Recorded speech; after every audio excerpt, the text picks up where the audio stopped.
Welcome back, everyone, to another episode here of Bass and Furious TV. I want to thank you all for tuning into my channel. I certainly appreciate it. Hope you all are having an amazing day. And I'm glad to be back, guys. I'm glad to be back making some videos for you guys. I know I haven't been on for a few weeks. I certainly appreciate you guys' patience. I have been putting some shorts up, though. So be sure to check out my shorts. That sounded really weird. But be sure to check out my short videos that I've been making. But yes, we're back, and we're back. We got a tip video.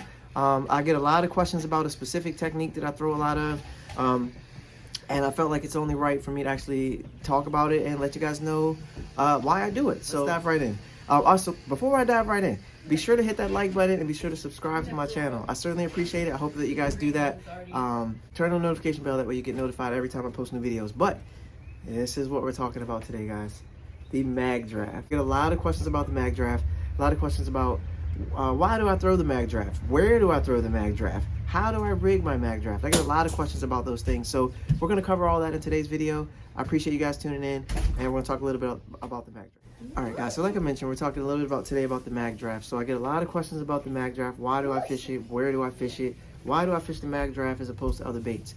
They got new swim baits out. A lot of companies making this similar bait, that type of thing. So I get a lot of questions about that, and I felt like it's only right for me to make a video to talk to you guys about why I throw what I throw. So I throw the Magdraft versus other baits. There's a lot of companies that make different baits. Companies have made a very similar bait to this bait. You know, the question is always asked, Ty, why do you still throw a Magdraft?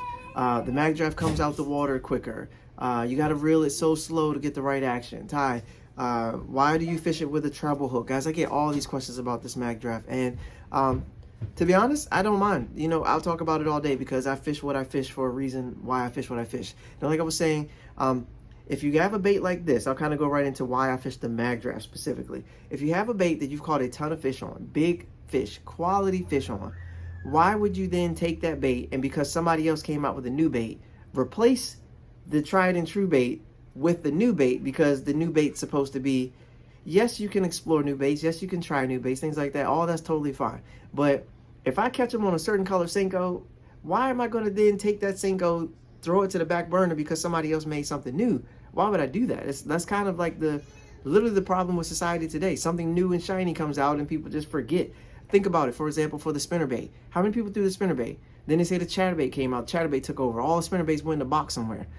I kept the spinnerbait, and you guys, let me pan real quick so y'all can see. Just take a look up there. You can see I kept the spinnerbait going, and the spinnerbait got me a daggone first place trophy. So y'all keep on going shiny new. I'm gonna just keep on sticking with tried and true. Okay, so to answer your first question, that's why I stick with this. This has caught me everything from a £1.25 up to like a 6.5. So when that happens with a specific bait, I'm gonna keep rocking with that specific bait. Okay, now the next question that comes up is, where do I fish this bait? I know that comes up a lot.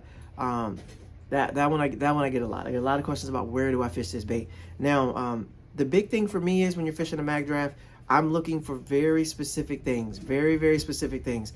I very rarely fish it in just open water, just throw it out and reel it back. I very rarely do that. If I'm fishing a Magdraft, I'm looking for specific things. Now, you hear a lot of videos where people say they're great for skipping under docks. They are, guys. This is a piece of plastic. It's flat. It kind of has a little, you know, on the side, but it skips under docks great. Before you say, I'm not skipping this, try to skip it first and see. Now, there are some cons to this bait. There's a couple. I'll get into that in a little bit. There are a few cons to it, but skip it. A lot of people say under docks, but I'm gonna go a little bit deeper for you guys. So what I'm typically looking for when I fish this is the docks. So I skip it under the docks, but I also throw it beside the docks. Okay, so like when you're coming up to a dock and your boat's moving along, but you get that side angle where you can bring it down the side of the dock. Let it sink a little bit to come down where actual fish can see it. You can't run it right beside the dock and hope, you know what I'm saying? You have to let it go down a little bit beside the dock to try to get a bite. So I'll let it sink a little bit and I'll bring it down that way. Work it down the side. So I kind of give you a picture here. So if you have a dock that's like this, right, and there's a post underneath of it like this, okay, if you throw the bait up here at this post, unless there's a bass sitting right underneath and wants to come out and get it, that's going to be very hard. So what you want to do is let it sink right till it gets beneath the post. That way it comes down the side of the post. Sorry if you guys can see that. Comes down the side of the dock, and that way you can, the bass can see it, and he'll just come out and grab it, like at the side of the dock. So that's something to keep in mind when you're throwing it. I know that seems kind of simple, but it does go without saying, because like I said, when you're trying to learn a bait, all the little things are what make the difference between you catching a bunch of fish and somebody else catching a bunch of fish. Underneath the docks, I'll skip it underneath. I'll give it a couple cranks, and if they're there, they're usually on it. Usually once it skips, they're keying in on it, and then once it takes off, they're on it. I've caught them skipping it, reeling it out, and they're kind of following it, and as it gets close to leaving under the dock, they'll come and smoke it before it leaves under the dock too. But it's a couple different ways you can get it. Most of my bites, though, when I skip it underneath of a dock, it's a couple turns of the reel handle, and they're on it. It's usually pretty quick, maybe even 1, 2, at most like 3 or 4 skips. A skip, goes underneath the dock, start the reel. I give it like a second to kind of just like, because it's skipping, so I give it a second to kind of like go under the water. Then I start reeling right after that. So make sure to give it that little second too, because if you skip and you immediately start reeling, it might just be like on top, or you know, somewhere in a weird spot, and it may not actually give you the desired action. That might be why you're not getting the bite. So give it a second. But another key thing about fishing under docks, against stuff that people don't talk about, they just say skip it under the dock. Be sure to look at what's underneath that dock, guys, because I've skipped this under a couple docks. I've never left one under a dock, but I've skipped them under a dock, and you skip it right into a rope, or you skip it right into something. So you have to be mindful of what's underneath the dock. If it's a piling, before you make the skip, make sure that you're keying in on what's underneath that dock before you make that skip, because you make that skip and your Magdraft bait may still be underneath the dock, and that's why you ain't gonna catch no fish, because your Magdraft's underneath the dock, stuck on something that you didn't see. So something else to keep in mind is make sure that you key in on what's underneath that dock and then make your skip. So if the appropriate skip isn't from the front, wait till you go around the side, because let's say the front has a bar or something in the front, it's really difficult.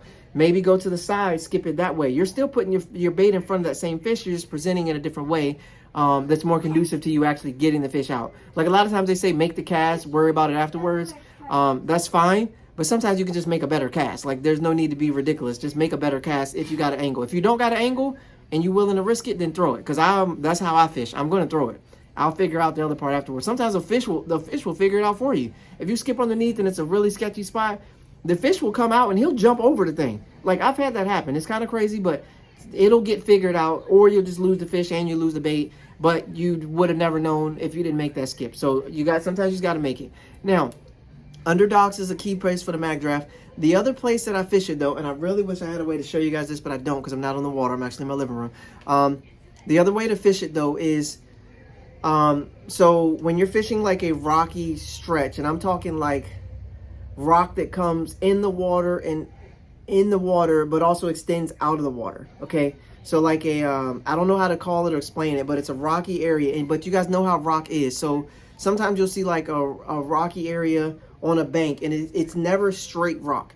It's always like rock, because rock doesn't typically come like just straight. Like there's not a straight rock. It'll come, it'll kind of indent, it'll come back out, it'll kind of indent, it'll extend way out, then it'll come back in and indent, it'll come back like, so that's kind of an area, like the little things like that. So sometimes it'll come in and the rock will go, like the water's here, flat, and the rock will go make like a little cove thing up above where there's a hole underneath there where water can come in and water can come out. So what I look for in the water when I'm fishing the Magdraft is these little indentions in like the earth, basically, wherever the rock, whatever is on the bank, wherever it makes like a little indention where there's a hole up under there where a bass can kind of hide. You guys got to remember, bass are predators, right? They typically don't want to just stand down and stare down their prey. That's not what they typically want to do. They usually want to get up underneath of something, wait till their prey comes by, and then smoke it. So when there's areas in the earth where you got kind of like an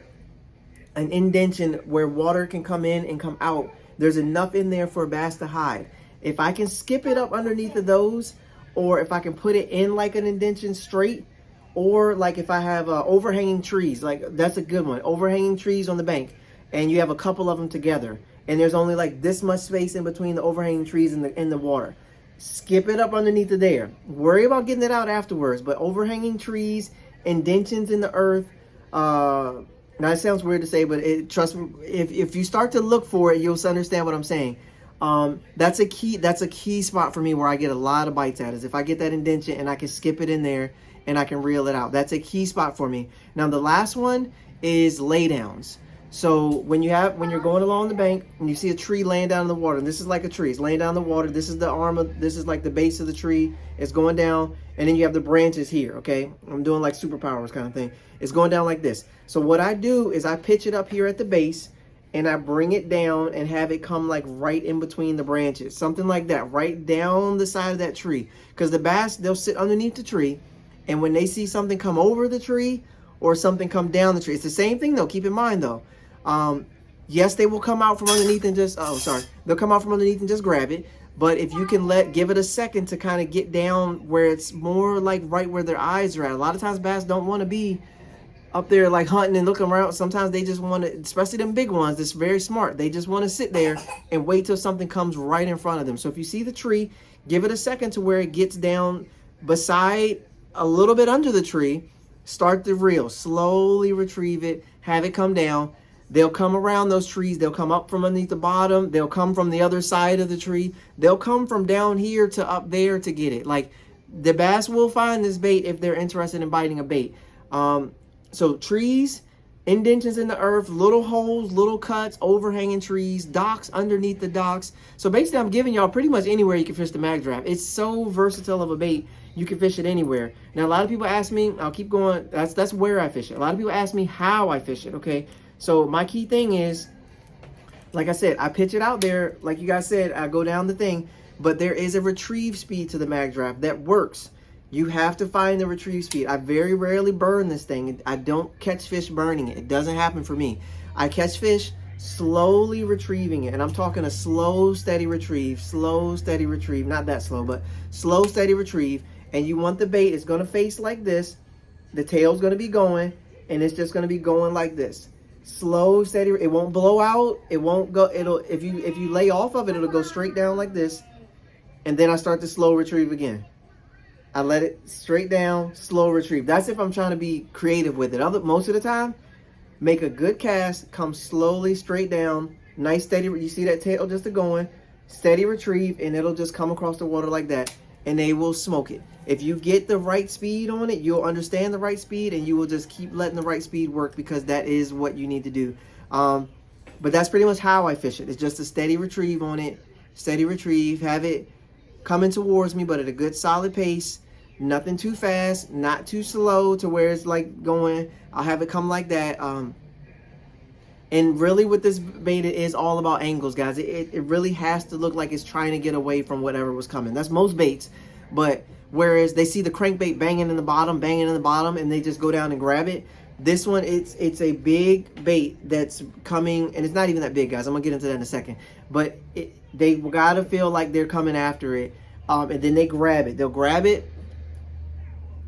And then you got to give them a second, and then you lean into them. With the treble hooks, I just lean. Very rarely do I like yank, like my life depends on it. A lot of times I just lean, but I lean with a pretty solid rod, so I make sure that I'm driving those hooks in. I make sure that I'm driving those hooks into the bait, driving those hooks into the fish. They're very sharp treble hooks, and they'll come right in. A lot of things people do as well, though, they upgrade the treble hook size. They do that right off the bat. They upgrade the treble hook size. That's a key thing too for a lot of people. I don't do it. Some people have added a split ring down here to make it so the bait hangs a little farther. Some people don't like to tuck it in like this. They like to do some kind of weird one hook thing where they pull out one hook and put that in and only keep two hooks. I don't do any of that. And I don't lose Magdraft fish, guys. Y'all can try whatever you want. But what I do, I don't really rely on the magnet. Like I said, I'll kind of go into the cons. The bait is made. If you do a lot of skipping with this, the magnet inside the bait will come out very quickly. The hook won't stay put anymore. If you catch a bunch of fish on it, I got some where it's just completely annihilated. But again, the good part of it, it's only $15. And I say only 15 because a jerkbait from MegaBass is 25. Okay, so I say only 15 for a big piece of plastic. The eyes will come off, like all that stuff happens. What I do with the hook is I tuck the hook into the bait. Okay, I take the hook. I try not to rely on the magnet. I take the hook and I drive it right into the bait. So I'll show you guys real quick. Mine's in there. You can see it. Actually, I ain't got to do it.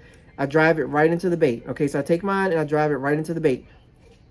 And then I leave it like that. And that I can get multiple skips. It'll go underneath. It won't come right out like the magnet. The magnet will be gone after like 3 casts, guys. Don't even worry about the magnet. it's gone after 3 casts. You can kind of fix it a little bit. I've done some weird things with glue and stuff like that to try to keep it all together, but whatever. Don't worry about the magnet. Just put the bait inside the hook part, inside the plastic. Put the hook straight into the plastic and do it that way. That's my opinion. That's my suggestion for you guys. The best suggestion I can give you guys is to put it right in there. And then, like I said, just go with the retrieves and the other things that I showed you there. If you do that, you should be good, guys, with the Magdraft. The other reason why people ask me why I fish it like so much, I get that a lot, why I fish it so much. So guys, I'd rather start out my day throwing a Magdraft than I would a Senko. And I'd rather go for the biggest thing that I can see, because here's the thing. A lot of times we know fish will eat a Senko. That's not a question of whether they'll eat a Senko. I've gone places where I throw the Magdraft and I get bit and the Senko won't get bit. Once that happened for me, I was set on the fact that I literally pitched the Senko, I pitched the jig, I threw a crankbait. I did not get a single bite on any one of those baits. I picked up a Magdraft and I caught 2 fish in 2 minutes with a Magdraft after I threw a crankbait, a Senko, and I flipped the jig. And I fished each one of those baits for probably about 15 minutes each. Not a single bite. Do I think those fish swam in there? No. I think they're targeting big shad. And I think they didn't want that bait on the bottom. They didn't want to chase the crankbait around. And they didn't want the Senko that was falling. Whatever, those were all like bluegill kind of colors, whatever the case may be. And I picked up a big old Magdraft shad thing, and they were just, the shad just run through that area. So they just wanted the shad. So I'm like, or minnow, whatever it looks like to them, I don't really care. But I literally just threw the mag, and once I did that, that's happened to me several times. Once that happened, I gained my confidence in fishing a Magdraft. Like when you fish a Magdraft or a bigger swim bait kind of thing, a soft plastic swim bait or hard swim bait, whatever, I've caught so many fish on a bull shad, so many fish on a Magdraft. I love fishing those bigger baits because, again, I may not get all the bites, but I will get bites. And when I do get bites, they're usually the ones I want. I've caught very few 2 1/4s on that bait. I've caught a lot of them, but I've caught very few relative to the 4, 5s, and the 6s on that. Like, that Magdraft brings them out. They follow it. It'll show you where fish are at. I've fished places, guys, several times. I'll throw all the baits. Nothing. It looks like nothing's there. It looks like it's a barren wasteland. I pull out a Magdraft or a bull shad. I'll reel it slow. I'll have it coming through, just barely working it. And a giant will just show himself. And I'm like, I've been fishing this place for an hour and I haven't seen a single fish. And a giant will just come up right behind it. And I'm like, okay, that gives you the confidence to keep on making a few casts. Maybe they're not trying to chase no tiny shaky head. They don't want a wacky rig. They want something that's there. They want something. So when that happens multiple times, that's where you get the confidence from it. But the key thing for it, like any bait that's out there, you have to fish it. You can't fish it one day, don't get a bite on it, and be like, this thing sucks, and then sell them all to your friend, and then be like, they're horrible. You've got to give it time. I fished the Magdraft for a lot. I did not get a single. I caught 1 1/4 pound fish on it, and I was fishing it completely wrong. I was letting it sink to the bottom with a treble hook and slowly reeling it on the bottom with that treble hook. Getting hung up every time I turn around. I finally got one fish to come and get it, which I think he just was giving me a break for that day. So I'm telling you guys got to put some time in with it. Understand the movements of it. Understand how it works. And that's how your Magdraft fishing will get better. But I hope this video helps. I've been asked to make this video several times. I get several questions about it all the time. So I wanted to bring that out to you guys, let y'all know how I work the Magdraft. Hopefully you guys enjoy the video. Pick up the Magdraft. 13 Fishing has a swim bait you can pick up. Bass Mafia has a swim bait you can pick up. I like the treble hook one. Other people like the one. They do a mod. They get the freestyle one. You get 2 in a pack. You put a big hook in it, a big single hook in it, and they just yank on these fish like nobody's business. I'm not saying one way is better than the other. I just said, like I said in the beginning of the video, I stick with what works for me. I tried that mod with the single hook. I've only caught 1 fish that way. In my life, I've only caught 1 fish that way. This one, I've caught well over 100 with this way. So I'm going to stick with this way just because this way works for me and this is what it is. But there's lots of ways to modify this and make it so it works good for you. But that's what I did. So hopefully you guys enjoyed the video. Be sure to hit that like button. Be sure to subscribe. Check out my other videos. I got lots of playlists. I got lots of videos on there. I appreciate each and every one of you. You guys are awesome. Peace, peace. I'll catch you on the next one.